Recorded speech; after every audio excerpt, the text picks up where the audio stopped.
Greetings, everybody. I've been telling you for several days now, longer, that I was going to make a video announcement, another one, and haven't got around to that. So just taking a little bit of time here this afternoon to try to get that in. Several things I want to touch on really quick. Let's see if I can squeeze all that in the 15 minutes that my video editing program allows me. Hopefully I can do that. I apologize for disheveled appearance here. Fortunately, you can't smell me because we just finished up with our last day of PE today and we went trout fishing. We're in River State Park and got back about an hour and a half ago, and so I smell like a wonderful combination, a heinous combination of sweat and fish. So all you have to do is listen to me, and that's bad enough, so you don't have to smell that horrible odor.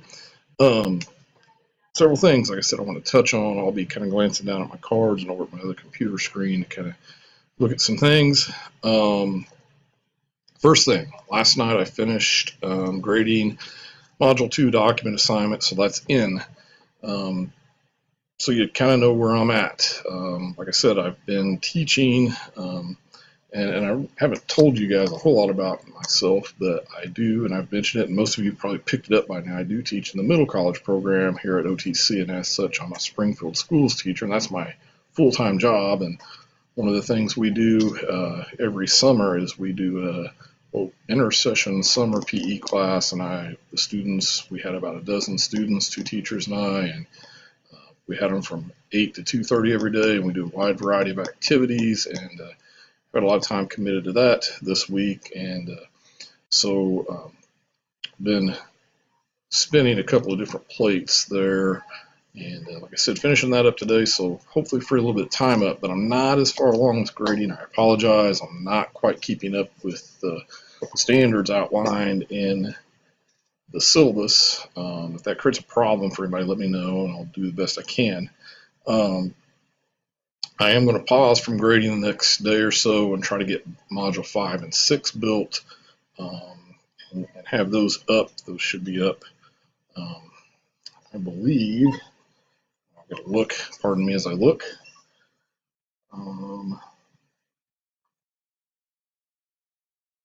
That will start on Saturday, so I'll try to get those up by Saturday morning, the 16th. At least have Module 5 up, and then maybe the next day that I get Module 6 up. So I want to get to work on those the next couple days. Hopefully, I've been putting in some late nights because of the class I'm teaching, and I'm hoping to try to get some of that done.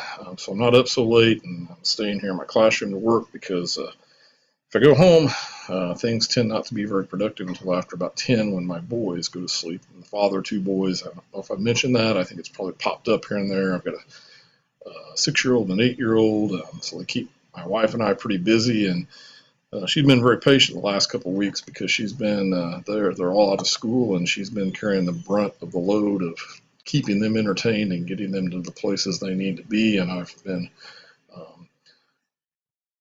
helping her out when I finish up here in the evenings and running place to place. So spinning a lot of plates. So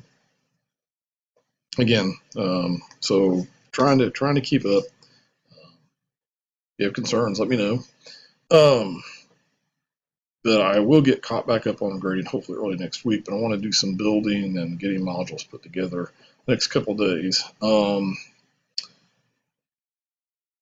Quiz 4. Oh, yeah, most of you taken Quiz 4, and that grades automatically. And those of you taking it, your score's in there. I mentioned this in directions. It's worth 20 points, but the way I build it, there's 12 questions at 2 points each. So you can score up to 24, and just because of the way Canvas operates, the easiest way for me to manipulate that is let everybody take it. Once everybody's finished, then I go back and I am able to adjust the point values on questions, so that drops down to 20. So that will occur once everybody's finished.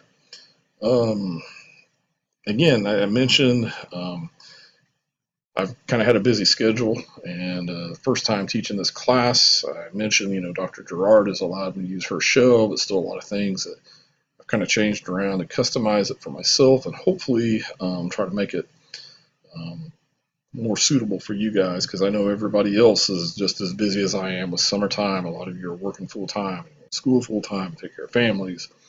So try to be conscious of that. But there's just a ton of material, and one of my problems is I like this. I'm really interested, and so there's tons of stuff, but I have to realize that you guys are limited. I'll come back to that later. Um, for you, if you're prioritizing work, here's the way I want you to do this, and I think I mentioned this before too in an announcement, but read and view all the module material first, and I think that's what most of you are doing. Then your textbook. I kind of view the textbook as a supplement. I still want you to take a look at it, and there are some points where there may be some things I don't cover in the modules, and I may just say refer to pages X through Z in the text, and that's how you will attain that information or gain that information. So you do need to read it as much as you can. But I realize, like I said, I'm busy. I know you guys are busy. So if you're prioritizing and find yourself in a bind, look at the module materials and the things that I embed and the readings that I've asked you to read, the outside readings that I've put up there, or the outside videos that I've asked for you to look at, and take care of that stuff first. Most of that parallels and what the text has. Again, I viewed the text a little bit more as a supplement. One of the things as you look at material that you should always be thinking about. I always tell my students is it's good to think like your teacher. I know that's kind of scary if I'm your teacher, but you want to think like your teacher. You want to anticipate how could they use this information? How could this be used in a multiple choice question? How could this be used in an essay question? And then I also do the document questions. That's a little different. Sometimes I use some of the documents that are in the activities you do. Sometimes I pull in other documents that we haven't looked at. And I'll touch on the document stuff here in a minute too. But again, that's important as you prepare for quizzes to try to think like your teacher.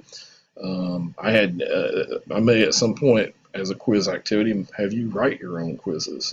That's a good way to prepare for quizzes. Many of you have probably done that already. Document-based activities.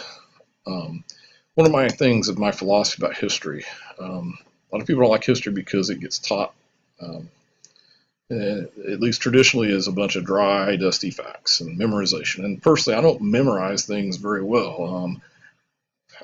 Not something I should be proud of, probably, but I couldn't sit down and name all 27 amendments for you. I can tell you pretty generally, but particularly for students in the world we live in today, you can Google that stuff. For me, very influenced by a scholar by the name of Sam Weinberg. I've used his material from the Historical Thinking site. I think more important is the skills that history develops in you, and I think that's a real key. And as I said, one of my problems in teaching, and I try to minimize the stuff, is I am fascinated by history. Obviously, I wouldn't be teaching it. But to me, again, it's not learning about facts and memorizing those facts, but it's developing those. One of the big things is developing those thinking skills that understanding history requires, and that historians themselves use. And I understand most of you probably are not going to go out and become professional historians. I get that. But the skills that historians use are very valuable to us, and we use them all the time and don't think about it. I've also mentioned I think history is very valuable because I think one of the greatest values, and a lot of you have made some connections to personal experiences, is it's learning about yourself. One of the things, as much as you can, and you have to be careful about this, is you have to think and put yourself into the shoes and of different places and times at history and the people that lived through it. Still a term from sociology, they talk about sociological perspective.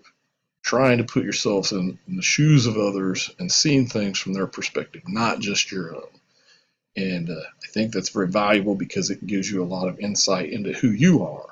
I think it also helps you understand other people in your immediate community and in the world as well. So that is something very important to me. And I think these document activities really promote that type of thinking. And that's why I like them so much. And it also helps you understand the world that you're in today, and it helps you understand the parallels that exist. I don't believe, I've mentioned it before, that history repeats itself. at least not in the sense that things are identical, but there are patterns, and it's a case book, and we can learn from that. And then, so therefore, it helps us understand our world today. I'm talking really fast, which I tend to do, but especially because my clock is counting. But also, history helps us develop problem-solving skills. And one of the things I may do, I heard an interesting interview earlier this week with the retiring president of Harvard University, Drew Gilpin Faust, and she is a historian by training. In an interview, she talks about how the skills that she's learned as a historian proved very beneficial to her as an administrator at a college. So I thought that might provide some interesting insights. I do provide you guys, you've noticed, I try to find supplemental readings because I know some of you are like, hey, this is really interesting. I want to know more. When I was a student, I always liked it when professors, we didn't have online classes, but they would share with us, and there wasn't much internet, but they would share, hey, read this book, read that book. And I always liked having a little more.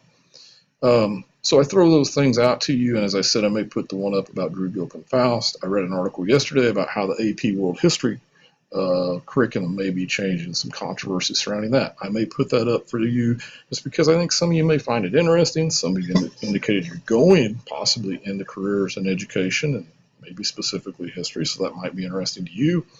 So when I come across things like that, I throw them out there. I think that just makes the course richer and more valuable to you.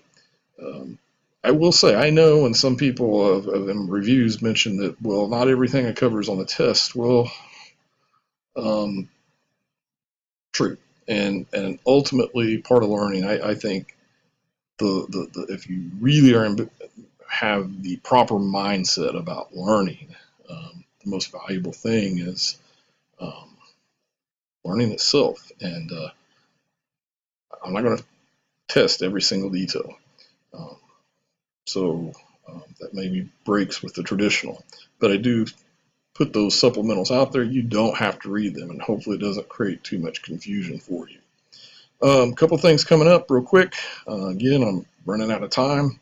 Research assignment. That's going to be due first step. That's going to be a 3-step process. I'll explain it a little more.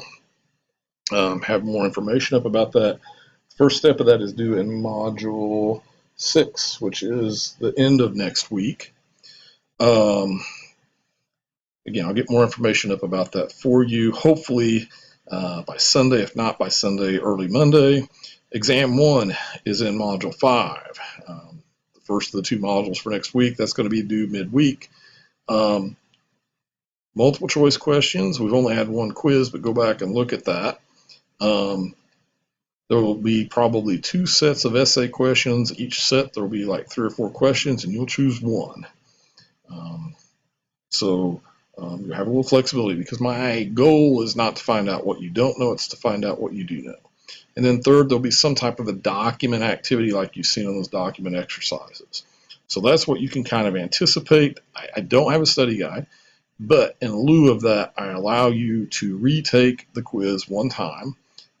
So kind of like the quizzes, or they retake the quiz 1 time, kind of like the quizzes, you can take it once, see where you haven't done as well, and then go back. And I'll probably break it up into 2 parts, actually. The first part will be the multiple choice part, and the second part will be the document-based essay.